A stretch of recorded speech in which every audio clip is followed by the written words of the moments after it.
दो देहाती और दो शहरी बहू की मुंह दिखाई ड्रेस। देखा माया, देख देख, ये मेरी दूर की बुआ की बहू है, विदेश से ब्याही है। अरे इस बुआ की तो पूरी जिंदगी ही बदल गई बहू लाने के बाद। दिखा तो सही, इतना क्या खास है।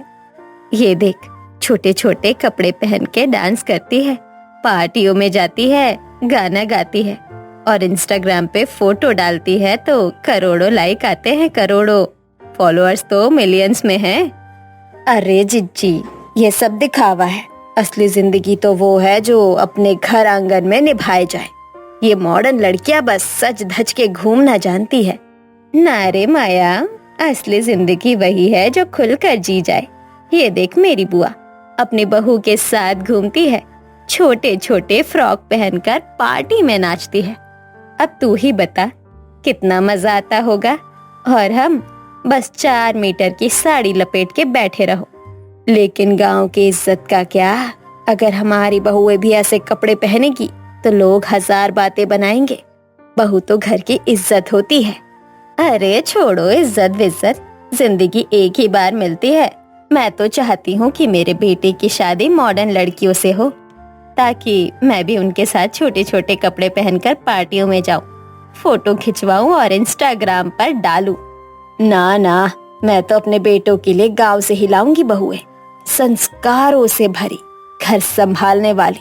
मॉडर्न बहुएं बस फोन में खोई रहती है, घर का ख्याल कौन रखेगा। तो देख लेना माया, जब मेरी मॉडर्न बहुएं आएंगी ना, पूरा गांव देखेगा कि जिंदगी कैसे बदलती है। माया और सावित्री दोनों ही जेठानी देवरानी थी। उम्र का फर्क ज्यादा नहीं था, लेकिन सोच में जमीन और आसमान का फर्क था। उनके पति वीर प्रताप और रघुवीर प्रताप गांव के जमींदार थे। जहां सावित्री बड़े भाई वीर प्रताप की पत्नी थी, उसके 2 बेटे थे। वहीं माया के भी 2 बेटे और 1 बेटी थी। सभी बच्चे जवानी के दहलीज पर थे। शादी की चर्चा अक्सर उठने लगी थी। कुछ दिनों बाद सावित्री शहर की किटी पार्टी में गई। वहां उसकी अमीर दोस्तों की मंडली जुटी थी। सब सोने चांदी से लदी डिजाइनर साड़ियां और बड़े बड़े चश्मे लगाए बैठी थी। सावित्री जी, आप तो अपने बेटों के लिए अब रिश्ता देखिए। हमारी जान पहचान में बहुत मॉडर्न लड़कियां हैं, विदेश में पड़ी हुई पार्टी कल्चर की शौकीन। आपके बेटे भी तो शहर में जॉब करेंगे। बस यही तो मैं चाहती हूँ, मेरे घर मॉडर्न बहुएं आए, ताकि मेरा भी जीवन बदल जाए। उसी समय उसकी सहेली ने मोबाइल निकाल कर एक लड़की की फोटो दिखाई। लड़की मिनी स्कर्ट में खुले बालों में पोज दे रही थी। सावित्री ने तुरंत हामी भर दी। दूसरी तरफ एक दिन माया अपने मायके की तरफ रिश्तेदारी में एक शादी में शिरकत करती है और वहां उसकी मौसी ने 2 गांव की सीधी सादी लड़कियों की बात बताई। देख माया, ये दोनों लड़कियां दूध जैसी साफ दिल की है।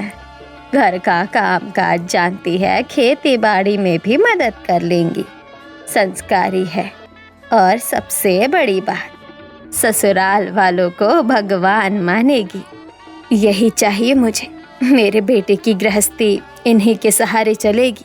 जब सावित्री और माया अपने अपने रिश्ते पक्के करके लौटी तो घर में गहमा गहमी मच गई। मैंने अपने बेटों के लिए मॉडर्न बहुएं ढूंढ ली है और मैंने अपने बेटों के लिए गांव की संस्कारी बहुएं ढूंढ ली है। देखते हैं माया, तेरी बहुएं तो झाड़ू पोछा करेंगी और मेरी बहुएं रेड कारपेट पर चमकेंगी। जी, आपकी बहुएं फोन में डूबी रहेंगी। घर का काम तो मेरी बहुएं ही करेंगी। घर के बाकी लोग दोनों की बहस सुनकर हंसने लगे। अरे माँ लोग, आप दोनों की बहस तो मजेदार है। अब देखना शादी के बाद घर कैसे रंग बिरंगा हो जाएगा। शादी का दिन आ पहुंचा। बारातें आई, बैंड बाजे बजे, आतिशबाजी हुई और शादी के बाद चारों बहुएं घर आ गई। मॉडर्न बहू रिया और तन्वी चमचमाते डिजाइनर लहंगे पहनकर आई। उनके साथ दहेज में fridge, LED TV, washing machine, car, अलमारी, सोने चांदी के गहनों के बक्से और नकदी की गड्डियां रखी थी। दूसरी तरफ गौरी और रानी, गांव की बहुएं, बस एक छोटे से संदूक में अपनी मायके की यादें लाई थी। उसमें 2 जोड़ी कपड़े, स्टील के कुछ बर्तन और एक भगवान की मूर्ति थी। अरे वाह, देखो सावित्री की बहुएं तो हीरे की तरह चमक रही है, लेकिन माया की बहुएं भी कितनी भली लग रही है, सीधी सादी संस्कारी। देखा माया, मेरी बहुएं लाई है ठाट बाट, तेरी बहुएं बस एक संदूक। अब लोगों को क्या मुंह दिखाएगी। अरे दहेज से बहू की कीमत थोड़ी न लगती है जीजी। पर माया के दिल के अंदर उसकी बात चुप गई। गांव की परंपरा के अनुसार अगले दिन चारों बहुओं की पहली रसोई रखी गई थी। बहुएं, सब तैयार हो जाओ, पहली रसोई का समय है। व्हाट? हम किचन में? नो वे, हमारी नेल पॉलिश खराब हो जाएगी। ये तो बिल्कुल पॉसिबल नहीं है। सावित्री ने तुरंत अपना पक्ष लिया। बिल्कुल सही कहा मेरी बहुओं ने। इनकी गोरी गोरी त्वचा धुएं से काली हो जाएगी और इतने महंगे नेल एक्सटेंशंस लगे हैं, सब खराब हो जाएंगे। तभी गौरी और रानी आगे बढ़ी। सासू माँ, हम रसोई कर लेंगे। हाँ, यही तो हमारी जिम्मेदारी है। दोनों ने आंचल को कसकर चूल्हे पर रोटियां सेकना शुरू कर दी। प्याज टमाटर काटे, दाल चढ़ाई और हलवा बनाया। जब खाना तैयार हुआ तो पूरा घर महक उठा। अरे वाह, माया की बहुएं तो गजब की रसोई बनाई है। हाँ भाभी, आप दोनों के हाथों में तो जादू है।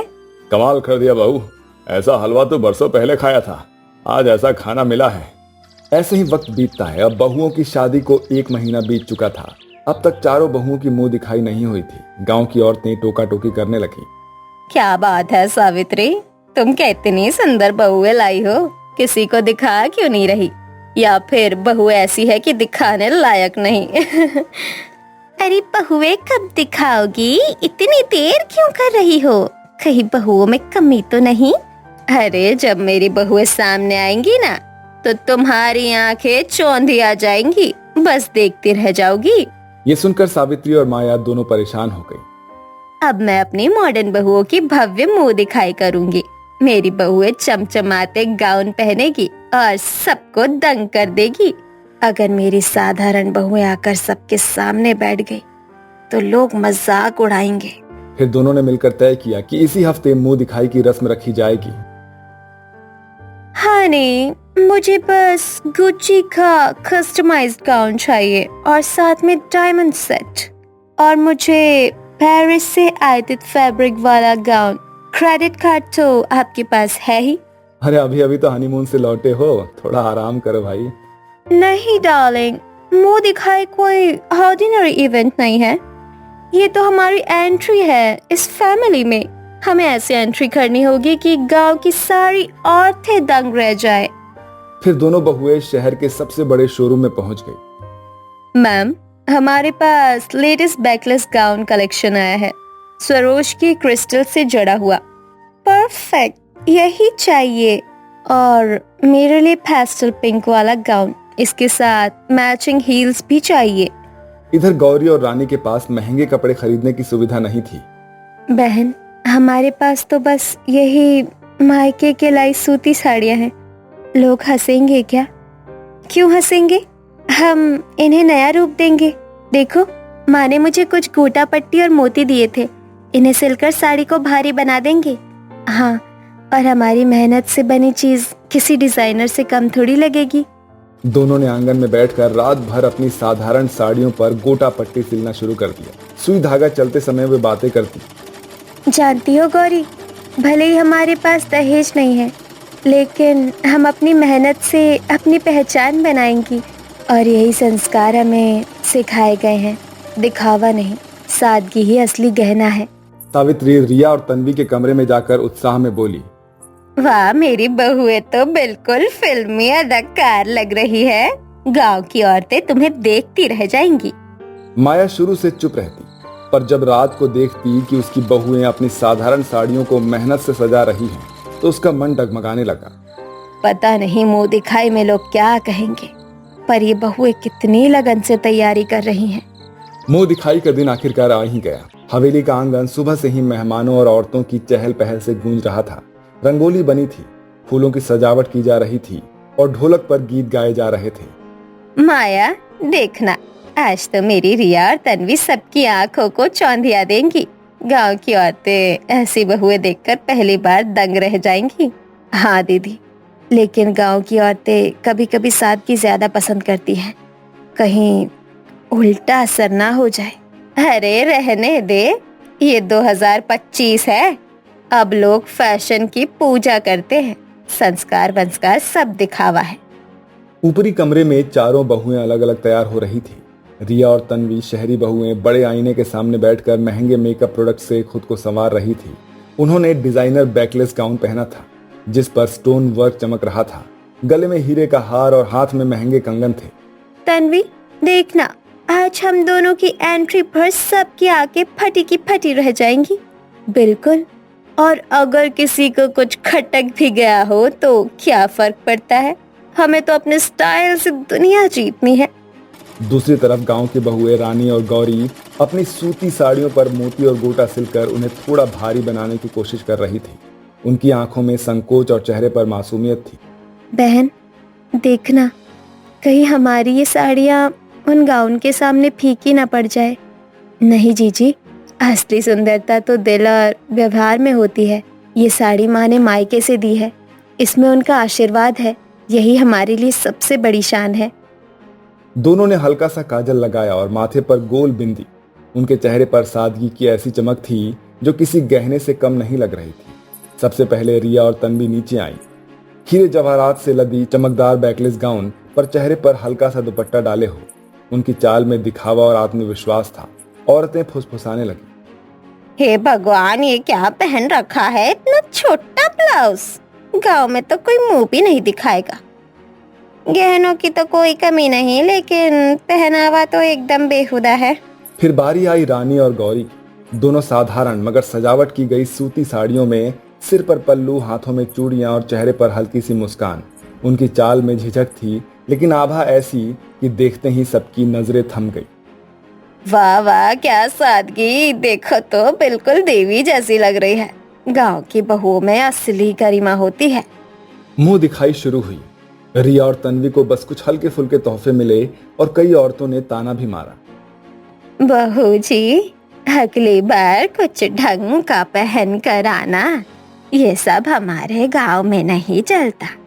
रिया और तन्वी का चेहरा लाल हो गया। वो आपस में फुसफुसाई, तन्वी, ये तो अपमान है। हाँ, हमसे यहाँ आकर गलती हुई है। वहीं रानी और गौरी पर तोहफों की बरसात हो गई। किसी ने सोने की बालियां दी, किसी ने चांदी की पायलें। औरतें उनके संस्कार और पोशाक की तारीफ करते नहीं थक रही थी। बेटियों, मैंने तुम्हें पहले दिन से ही कम आका, लेकिन आज समझ आया कि तुम ही इस घर की असली शान हो। सावित्री सबके सामने खड़ी होकर चुप रह गई। उसके चेहरे पर शर्म और असमंजस साफ झलक रहा था। मुंह दिखाई की रस्म पूरी होते होते माहौल साफ हो गया।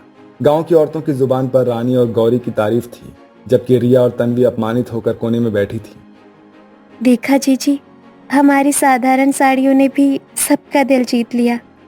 हाँ बहन, असली गहना संस्कार ही होते हैं। देखो बेटियों, शहर की रौनक और गांव की सादगी दोनों ही जरूरी है। एक घर तभी पूरा होता है जब उसमें हर रंग हो। अमीरी गरीबी कोई मायने नहीं रखता है, बल्कि मायने रखता है आपका दिल। माहौल अचानक से भावुक हो गया। रिया और तन्वी ने एक दूसरे की ओर देखा और धीरे से वहां से खिसक गई। मोरल ऑफ द स्टोरी, अमीरी और गरीबी के कपड़े भले ही अलग हों, लेकिन जब दिल मिल जाता है तो रिश्तों की खूबसूरती हर भेद मिटा देती है। हे ठाकुर जी, मेरे पुश्तैनी महल में हमेशा खुशहाली रहे और मेरी बहुओं में मिलाप बना रहे। बस मुझे और कुछ नहीं चाहिए। एक और दादी सास अपने परिवार की उन्नति और तरक्की के लिए ऊपर वाले से प्रार्थना करती है और ऐसे ही उसकी पुश्तैनी महल सुशोभित रहे, ऐसी प्रार्थना करती है वो। वहीं दूसरी ओर ममता की तीनों बहुएं रसोई घर में खाना बना रही होती हैं। अरे राधा, चटनी में नींबू डाला क्या? डाला ना। अब सासू माँ चखेंगी और कहेंगी, वाह राधा, तू तो रसोई की रानी है। अरे दीदी, आज पत्तों की प्लेटों में परोसो ना, दादी सास को अच्छा लगेगा। सोनम की ये बात सुनकर गौरी और राधा हंस पड़ती है और फिर से खाना बनाने में लग जाती हैं। वहीं दूसरी ओर हेमा अपने कमरे में अपने आप से कहती है, ये ममता और उसकी बहुएं दादी के सामने देवी बनी फिरती है, पर असली में रानी तो मैं हूँ। तभी हेमा की दोनों बहुएं सिया और रिया कमरे में घुसती हैं।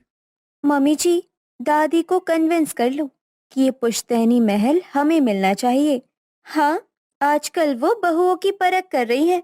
जो घर सबसे अच्छे से संभालेगी उसी के नाम पर सब कुछ कर देंगी। क्या सच में? तो फिर शुरू करो तैयारी। चालाकी से इन तीनों देसी बहुओं को बाहर का रास्ता दिखाना होगा, नहीं तो वो तीनों इस पुश्तैनी महल को हड़प लेंगी। इस तरह हेमा और उसकी बहुएं इस पुश्तैनी महल को कैसे अपने नाम किया जाए उसकी रणनीति बनाती हैं। कुछ देर बाद वो सभी खाने की डाइनिंग टेबल पर मिलती हैं। ममता बहू, तेरी बहुएं खाना काफी स्वादिष्ट बनाती हैं। इन्होंने ही घर की बागडोर संभाली हुई है। शुक्रिया मम्मी जी। हेमा बहू, तू भी अपनी बहुओं को कुछ काम सिखा। ये फैशन कहीं काम नहीं आने वाला है। जी माँ जी। देखो, अब मैं 100 साल की होने वाली हूँ। और ये महल किसे सौंपूं, इसका फैसला जरूरी है अब। बिल्कुल माँ जी, जो बहू इस घर को बेहतर संभाले वही इसकी हकदार होनी चाहिए। माँ जी, आप जैसा कहें वही होगा। तो तीनों बहुओं और तुम्हारी दोनों बहुओं की परीक्षा होगी। जो भी घर को दिल से संभालेगी वही मेरी उत्तराधिकारी बनेगी। ऐसा कहकर दादी सास अपनी बात खत्म करती है। वहीं हेमा और उसकी दोनों बहुओं ने अपनी प्लानिंग पहले से ही कर रखी थी। वो सभी रिया और सिया ममता की बहुओं के कमरे में चोरी से घुसती हैं और घर के सारे गहने, जमीन, जायदाद के कागज सब कुछ ममता और उनकी बहुओं के अलमारी में छुपा देती हैं और अगली सुबह चोरी होने का नाटक करने लगती हैं। हे भगवान, आज तक हमारे इस पुश्तैनी महल में कभी चोरी नहीं हुई थी। अब ये दिन भी देखना पड़ रहा है। आखिर किसकी इतनी हिम्मत हो गई जो ऐसा करने का साहस किया? मेरी तो मायके की ज्वेलरी भी चोरी हो गई। इस तरह रोने धोने की आवाज सुनकर दादी सास वहां पर आती हैं और कहती हैं, आज तक ऐसा करने की किसी की हिम्मत नहीं। आखिर कौन है? पूरे महल कमरों की तलाशी की जाए, ये मेरा आदेश है। चाहे घर के नौकर हो या घर के सदस्य, किसी को भी नजरअंदाज नहीं किया जाएगा। इस तरह दादी सास के कहने पर पूरे घर की तलाशी ली जाती है। ममता और उसकी तीनों बहुओं को यह पता तक नहीं था कि उनके अलमारी में सारे ज्वेलरी और जमीन के कागज थे। जब ये सब उनके सामने आया तो वो हक्की बक्की रह गई। ममता, गौरी, राधा, सोनम, ये सब क्या है? अपने ही घर में चोरी? नहीं नहीं माँ जी, ये सच नहीं है। हाँ दादी, भला हम अपने घर में ऐसा काम क्यों करेंगे? आप खुद ही सोचिए, हमें फंसाया जा रहा है। माँ जी, अक्सर चोर चोरी पकड़े जाने पर यही बहाने बनाता है। ममता बहू, मेरा वचन ही मेरी शान है। इस पुश्तैनी महल का जब तक मैं रख रखाव कर रही हूँ तब तक इस महल पर मेरी हुकूमत है। अभी के अभी इस महल से तुम अपनी तीनों बहुओं के साथ महल को छोड़ दो। यही तुम्हारी चोरी करने का दंड है। पर मम्मी जी, जेठानी जी, आपको पता है ना कि माँ जी का वचन कभी भी खाली नहीं जाता। उन्होंने जो एक बार कह दिया तो कह दिया। अब तुम लोग जंगल में जाकर रहो, यही सही है तुम्हारे लिए। इस तरह हेमा, ममता और तीनों बहुओं को छोटी गठरी में कपड़े बांधकर महल में अपमानित करके निकाल दिया जाता है। हमने कुछ गलत नहीं किया। अब क्या करेंगे हम? जंगल भी अपना है, हम वहां भी कुछ नया करेंगे। इस तरह वो सभी रोते हुए जंगल की ओर जाने लगते हैं। वहीं जंगल पहुंचकर ममता और उसकी तीनों बहुएं गठरी उठाए एक छोटे से तालाब के पास पहुंचती हैं। चारों के चेहरे थके हुए थे पर हिम्मत से भरे थे। माँ जी, अब क्या करें? बेटा, जहाँ परिवार साथ हो वहीं घर होता है। अब यही जंगल ही हमारा घर है, तो फिर चलिए झोपड़ी बनाते हैं। तीनों बहुएं पास के पेड़ों, पत्तों और लकड़ियों से छोटी सी झोपड़ी बनाना शुरू करती हैं। ये महल से जंगल का सफर, घरेलू रानियां अब जंगल एक्सप्रेस बन गई। राधा की इस बात से एक दर्द भरी हंसी निकलती है। ऐसे ही पहला दिन जंगल की मुश्किलें। गौरी सुबह सुबह पानी भरने जाती है मगर वहां से भागते हुए वो लौटती है। माँ जी, वहां बंदर नहाने आए थे। राधा लकड़ी काटने गई थी। वो सांप देखकर डर जाती है। डर के मारे वो पेड़ पर चढ़ने की कोशिश करती है। सोनम ने जंगल की पत्तियों से रसोई बनाई। नमक की जगह चीनी पड़ गई तुम तीनों को तो जंगल ने भी मनोरंजन समझ लिया है। इसी तरह कुछ दिन बीत जाते हैं। जंगल के कुछ दूर कुछ आदिवासी रहते हैं। वो इन चारों को देखकर पहले चौंकते हैं, फिर दोस्ती के लिए हाथ बढ़ाते हैं। तुम रानी लोग जंगल में क्यों आई हो? रानी कहाँ रहे हम, अब तो साधारण बहुएं हैं। साधारण लोग ही असली राजा होते हैं। आओ हम मिलकर काम करेंगे। अब चारों महिलाएं स्थानीय महिलाओं के साथ मिलकर मिट्टी के बर्तन बनाना, शहद निकालना और पत्तों से सजावट और मोर के पंखों और प्रकृति की धरोहर से चीजें बनाना सीखती हैं। माँ जी, एक दिन हम ऐसा फैशन शो करेंगे कि हेमा की बहुएं जल जाएंगी। माँ जी, ये महुआ के पत्ते थाली में बदल सकते हैं और ये हल्दी सिंदूर के रंग भी। गौरी अब जड़ी बूटियों से स्वादिष्ट पराठे बनाती है। तुम तो रसोई की देवी हो। वहीं दूसरी तरफ रिया महल के ड्राइंग रूम को डीजे क्लब बना देती है। सिया इंस्टाग्राम लाइव करके दादी सास के कमरे में डांस करती है। हेमा खुद सोने की थाली में पिज्जा खाती है और कहती है कि अब इस महल में स्टाइल होना चाहिए। मुझे बहुएं चाहिए, बॉस नहीं। तुमने इसे पुश्तैनी महल नहीं, धर्मशाला बना दिया है। इस तरह अब दादी सास की कोई भी बात अब हेमा और उसकी बहुएं नहीं सुनती हैं और सिर्फ अपनी ही चलाती रहती हैं। ऐसे ही एक दिन वहां महिलाएं आती हैं और बताती हैं। दादी सास आपकी जेठानी बहू और उसकी बहुएं जंगल में रहते हुए भी राज की तरह जी रही हैं और लोग उन्हें जंगल रानियां कहते हैं। मेरी बहुएं जंगल में और रानियां बन गई। ये सुनकर अब दादी सास खुद महल से निकलती हैं, जंगल का रुख करती हैं। कुछ देर जंगल में ढूंढने के बाद हे ममता बहू। सब चौंक कर खड़ी हो जाती हैं। दादी सा, आप, तुम सबने जंगल को घर बना दिया और अपनेपन से बसा दिया। ये तो असली बहुओं का कमाल है। अब तुम सब वापस महल चलो और इस बार रानी बनकर चलो। मुझे सब सच्चाई पता चल चुकी है अब। पर दादी सा, हम तो मोरपंख पत्तों और फूलों के साथ ही आएंगे। ठीक है, इसी अंदाज में मेरा 100वां जन्मदिन मनाएंगे। इस तरह दादी उन्हें अपने साथ दोबारा से महल में ले जाती है। वहीं दादी सास का 100वां जन्मदिन मनाने के लिए महल को दीपों, फूलों और पारंपरिक वस्त्रों से सजाया गया है। सभी गांव वाले, दूर दूर से मेहमान आए हैं और पुराने रिश्तेदार इस ऐतिहासिक पक्ष के साक्षी बनने के लिए आए हैं। दादी सास को एक सिंहासन जैसी बड़ी कुर्सी पर बिठाया जाता है।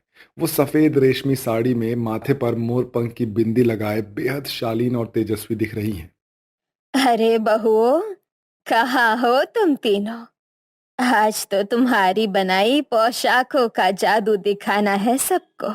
इस तरह संगीत बदलता है, लाइट्स थोड़ी मंद होती है। एक एक करके तीनों बहुएं मंच पर आती हैं। पहली बहू गौरी, ड्रेस मोर के पंखों से बनी घेरदार लहंगा, जिसे देखकर सभी हैरान रह जाते हैं।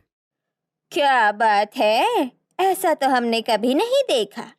ये तो रैम वॉक वाली ड्रेस जैसी लग रही है, पर देसी अंदाज में।